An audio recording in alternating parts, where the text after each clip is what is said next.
I'm so excited to have with me not just a very special guest, but the recipient of the DreamHER Scholarship for 2026. Now, if you're going, what's a DreamHER Scholarship? I've never heard of that before. Let me explain for a moment, and then I will introduce you to the wonderful Gina. So, last year, March, actually, almost a year to right now, I had this brilliant idea. I've been helping so many women with their stories and so many thought leaders publish their books. I thought, well, who are the women of the future? Girls, female identifying youth, people who have stories that we don't get to hear.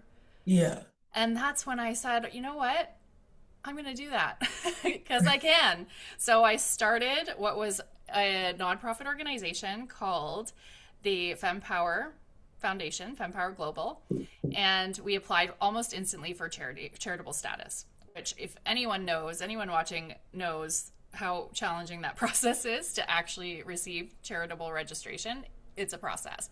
But as of January this year, we are officially a charity, which is so excited. So exciting. And I can't even believe it. So last year we started with the DreamHER Brunch, which was our very first ever fundraising event.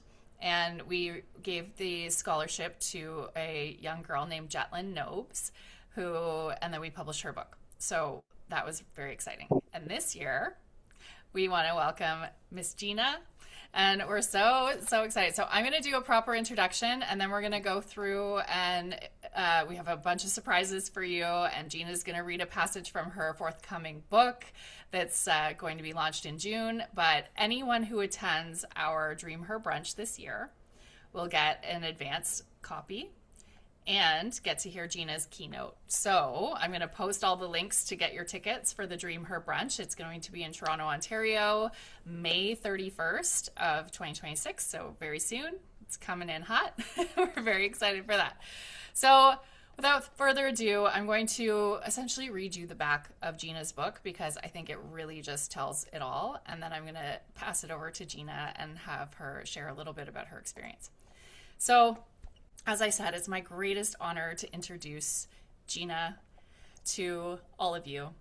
Gina was 5, her sister still a baby, when her mother sent them to a Congolese orphanage, desperate for them to have a better life. Homeless and living in poverty after the death of their father, adoption by a Canadian family was the complicated answer to their prayers. In Gina's book, 9 of 10, a remarkably honest and powerful story, Gina describes her turbulent journey from a war-torn country to rural British Columbia. In a world that felt both familiar and foreign, she found love and stability in her new family and a passion for playing hockey. On the ice, she had purpose, a place where she could carve out her own space and silence the chaos of her past. When a devastating injury shattered her promising path, Gina was forced to confront the bittersweet reckoning of childhood memories. Gina is the 2026 recipient of the DreamHER Publishing and Media Scholarship. She is an author, speaker, and college student living currently in British Columbia. And I couldn't be more excited to have you here with us today, Gina. So why don't Thank you you so much. share anything that I've missed in that wonderful introduction? All right. Thank you, Sabrina. Yeah.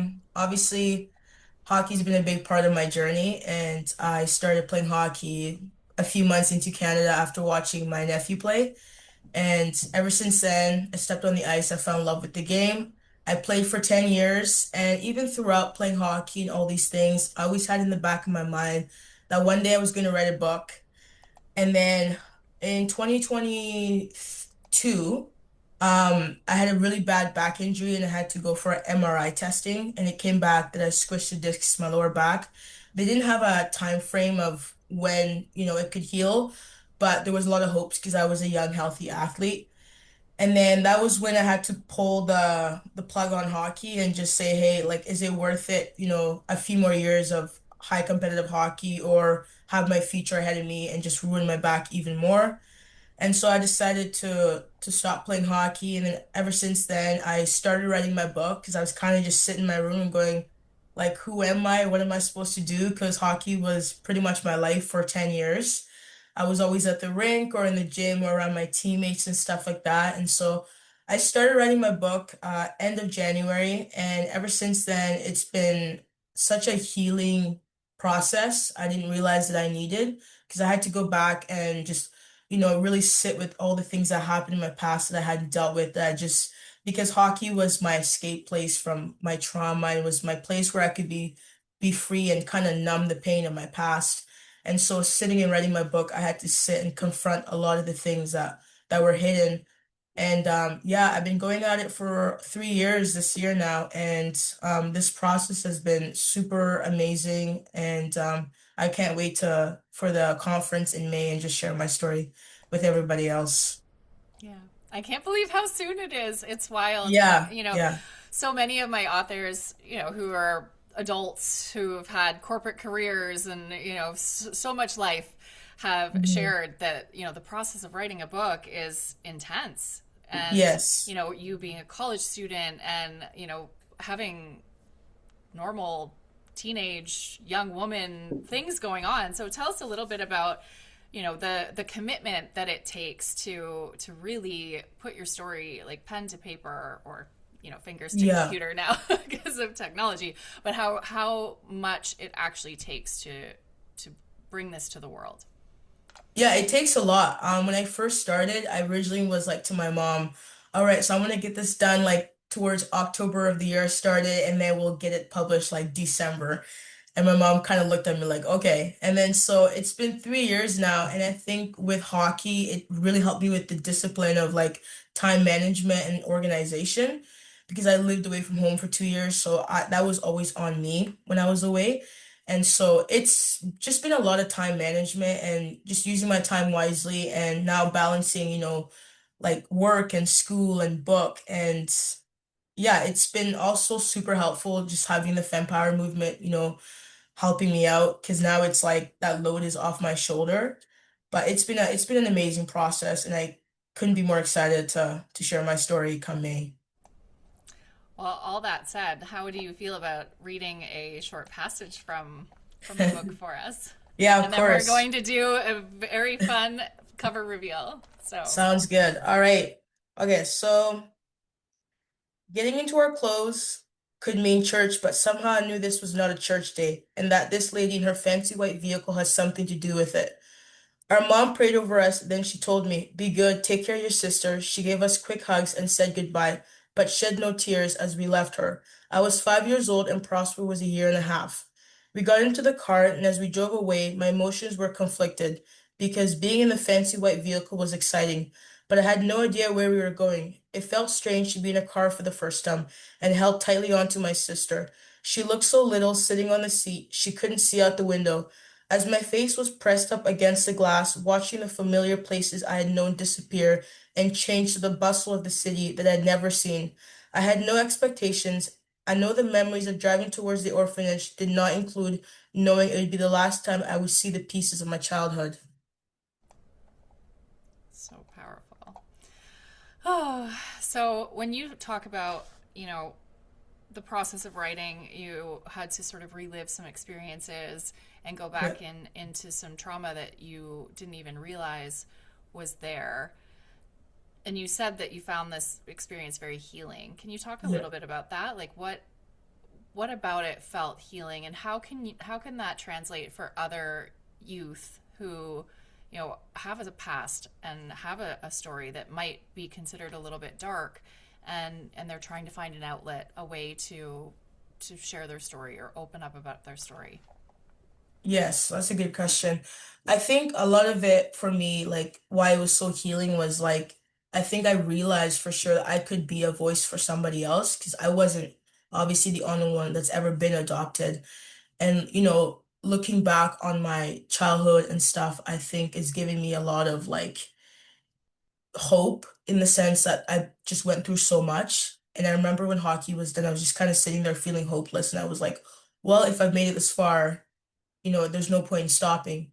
And so I'm praying that one day that I can inspire somebody who's been through adoption or maybe struggle with their identity and all the things that come with it.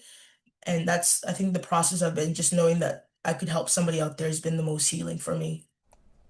That's so beautiful. And that's really why we do this work that we do at Hmm. FemPower, because you have a voice, and Yeah. our voices are the permission slips that people need to share their own story and heal their own trauma and work through everything that they've also experienced.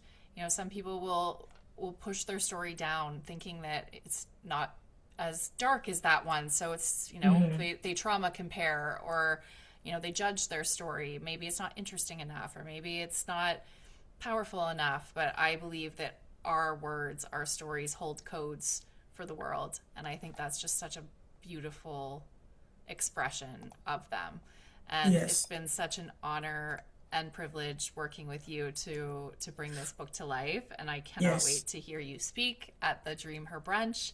Thank you so So much. I think now is a good time to do the cover reveal. What do you think? Yeah, absolutely. I'm excited. Okay, so I'm just gonna find the video here. Okay.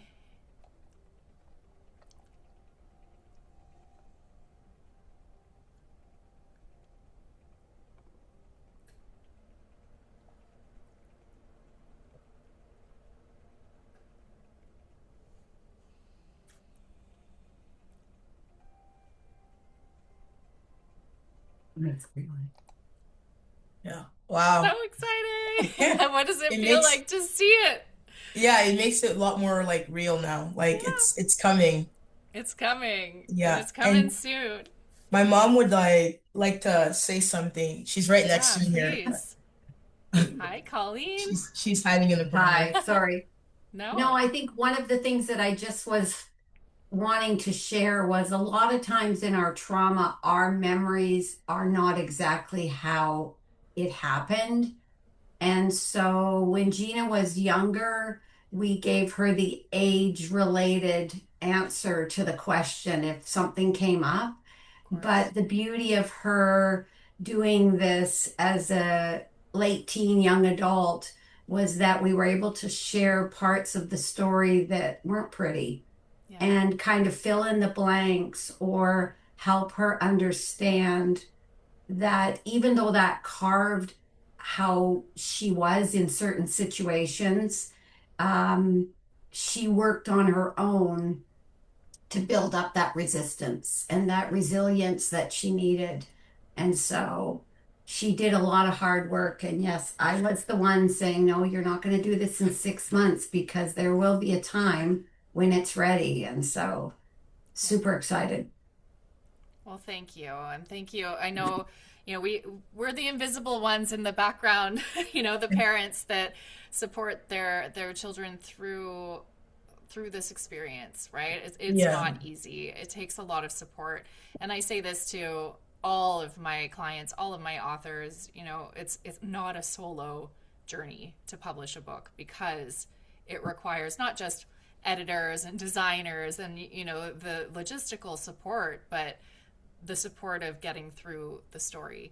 And there's a statistic that staggers most people when I tell them, but like 88% of people on the planet, out of however many polls they've taken over the years and whatever target audiences they've done so with, 88% of these people desire to write a book, and less than 3% write it, and less than 1% of that actually get to the point of publication.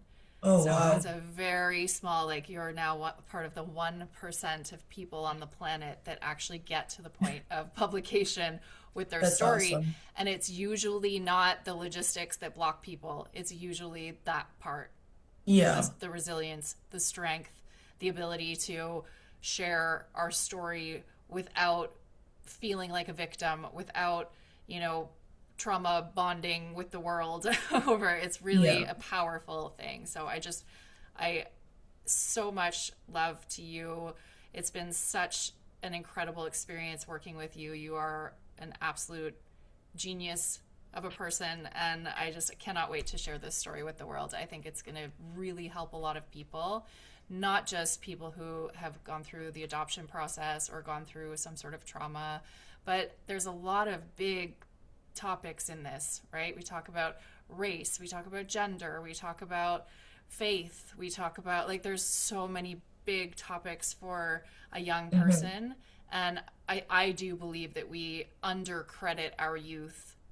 You are so strong and you are so smart. And the fact that other girls, other youth are going to be able to read this story and see a piece of themselves within it, with whatever part of it. It might not all resonate with every single person, but they'll be able to Yeah. see parts of themselves within that story. And there's nothing more powerful than that. So thank you. Thank you for trusting us. Thank you for trusting the world. Thank you for trusting yourself. And to your parents, thank you for raising such a powerful human. So Thank you so much, Sabrina. it's been my absolute pleasure. Is there anything else you want to add to anyone listening, other than, of course, go get your ticket so you can Yeah, I was see about to Gina say, live?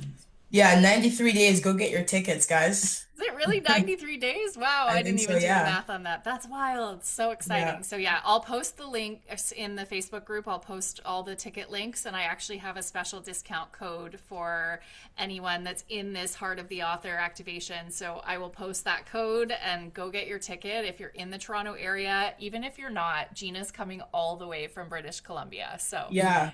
come You guys see better us. be there. Yes. Well, thank you so much for being here and just for everything. Thank you Just an so much, absolute Sabrina, for star having me. rising. Thank you so much. Bye. Bye.